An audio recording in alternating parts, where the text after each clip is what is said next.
There's a suicide note posted on Instagram.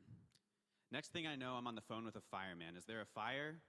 No, there's a bullet through a brain. The skyline chili I'm sitting in stopped spinning with the rest of the world, but my head is spinning. I'm going insane. Thought that would break my heart, but it continued to beat mad. In anger, I told myself, God, you had this planned.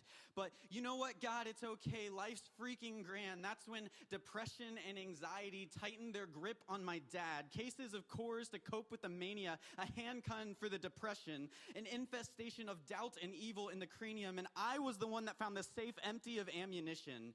In fear, I told myself that God had this planned. It's okay, life's freaking grand. But when your dad's in the psych ward and you're holding your mom and sister's hands, back to college 1 week later, uprooted from my family. It would be nice to get a break from the insanity, but Lord, you know my head wasn't built to deal with 2 suicide attempts and 1 death, so anxiety found its way around my ribs and constricted my chest daily. Depression followed anxiety like a dog on a leash and fogs every thought like a manufacturing of harsh, dark clouds from smokestacks and cities as if the night sky needed help becoming dark. Lord, where are you in this chaos? Lord, where are you in this mess? Because my mind that was once clear is now constantly in distress. Does your heart break for me? Are you even listening? I am. And Lord, what about my friend from my hometown? Nice little suburb, safe little suburb for me. He told me over coffee without emotion, without surprise in his eyes, of the time he sat in his car in the pizza shop parking lot. Little did he know about the suspicion arisen in the cop car 3 spots down. 5 minutes pass as he waits for his friends. 5 minutes.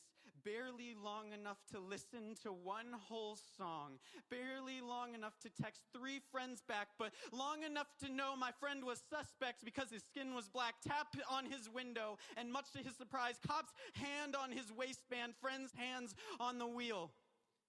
The tension in small movements is entirely unreal. But as the coffee steam began to fade, as the cup began to cool, my friend's eyes looked to me like dry lake beds, long forgetting the rains and rivers passing through them, cracked and worn and empty in stare and story, because this is what is normal for him. Lord, what kind of normal is this? And don't you care about this injustice? Does your heart break for him? Are you even listening? I am. And Lord, what about the guy who signed his name Mickey Mouse at the food pantry and free meal, who stumbled in the doors inebriated to kill the pain of the world he so often feels? Mickey told me about how he knows you, how he loves you. He tells me he's free from his guilt, free from his sin, how he hopes in your great name. Yet after the meal, Mickey walks back out into the streets bearing his shirt, his pants, and homelessness' shame. He sobbed with me. And as if a frown was a fixture one could buy and install with screws and mortar, Mickey bore one on his face always. Even when he was telling us how great you are. Told me he'd lived outside for years. Someone stole his last sack lunch. And someone stole the sleeping bag we'd last afforded him. And the world stole his hope of ever working. Have you no mercy on him? Does your heart not break for him? Are you even listening? I am. And Lord, I hear people singing, break my heart for what breaks yours. What does that even mean, Lord? Break my heart for what breaks yours.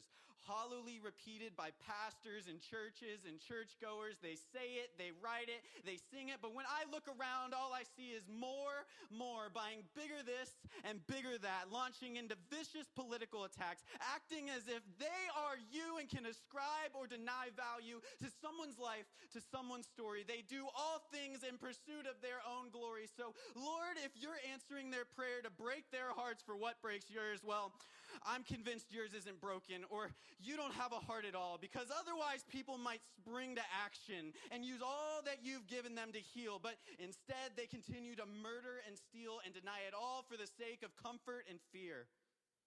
Does your heart break? Are you even listening?